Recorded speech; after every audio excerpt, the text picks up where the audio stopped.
When you think of the modern-day woman, what do you think?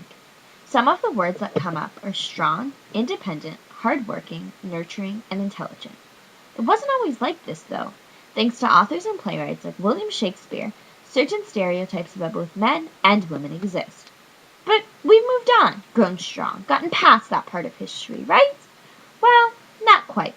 Thanks to media's influence, we have prepubescent boys who think the only thing a woman is good for is to, wiggle, wiggle, wiggle. It's artists like Jason Derulo who paint all women with the same brush. They inject an image of women being sexual objects into the minds of easily influenced boys and insecure girls.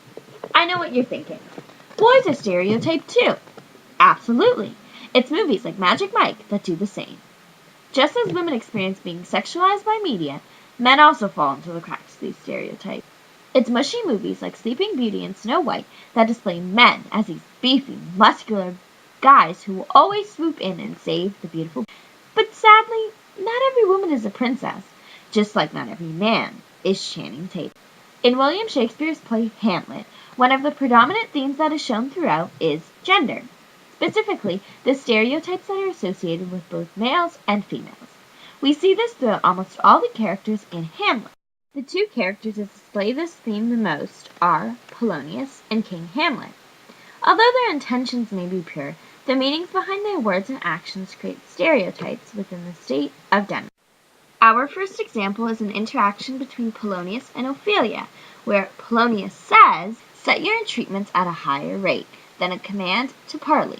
This quote shows that women are often degraded in the sense that their relationships paint a picture of how society should treat them. This is telling Ophelia not to give herself up too easily to Hamlet, as her reputation and status will be hindered. Polonius's use of the words entreatments implies that women can be sold or traded, proving how easily women are exploited.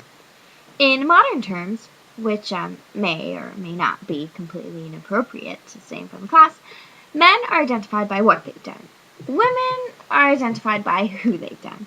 An example validating this theory is when Hamlet tells Gertrude, "Eh, madam, it is common," essentially saying that she is a woman with no self-respect. This shows that Gertrude's remarriage has become what she is known for. Not the fact that she is the queen, but because she has had two husbands. Throughout the play, Polonius is seen dictating Ophelia to not get intimate with Hamlet, as it will affect her reputation, whereas Hamlet has no worries about his reputation. According to Edgar Stanley's essay exploring gender roles in Hamlet, Ophelia's entrance into the play shows how effortlessly her life is dictated by the men in her family.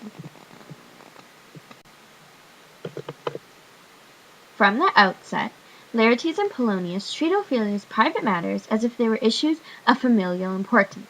Both men take it upon themselves the role of explicitly telling Ophelia how to act, instead of suggesting. This is just one example of how men are seen as more superior or dominant over women in the play Hamlet. Another example being how Polonius refers to his daughter Ophelia as "my daughter" when speaking to her as a form of ownership and dominance. A second example of gender stereotypes is shown through an interaction between the ghost to Hamlet, where Hamlet Sr. says, "The serpent that did sting thy father's life now wears his crown. That incestuous, that adulterate beast with witchcraft of his wits." The ghost tells Hamlet that Claudius was the cause for his death, and then continues to call him an incestuous, adulterate beast. The ghost fails to acknowledge that Gertrude agreed to the marriage This shows that because of Gertrude's gender, she is dodging consequences that she should be taking. This also introduces the idea that women are often seen as victims, while men are seen as the perpetrators. Through society's view of Gertrude, it looks as though she was forced into the marriage that the ghost calls incestuous, when in reality she accepted the offer to marry Claudius all on her own. The stereotypes that exist throughout the play Hamlet are shown through Gertrude's struggle to keep her title. It is the idea that a woman cannot prosper without a man by her side. In connection to Gertrude, her title would have been stripped away due to the fact that Hamlet Sr. had passed away.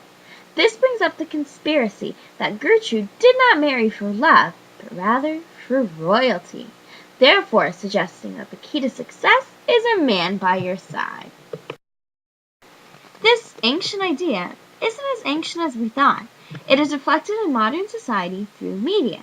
The idea that a knight in shining armor is going to swoop in and save the day suggests that a woman needs a man to save her.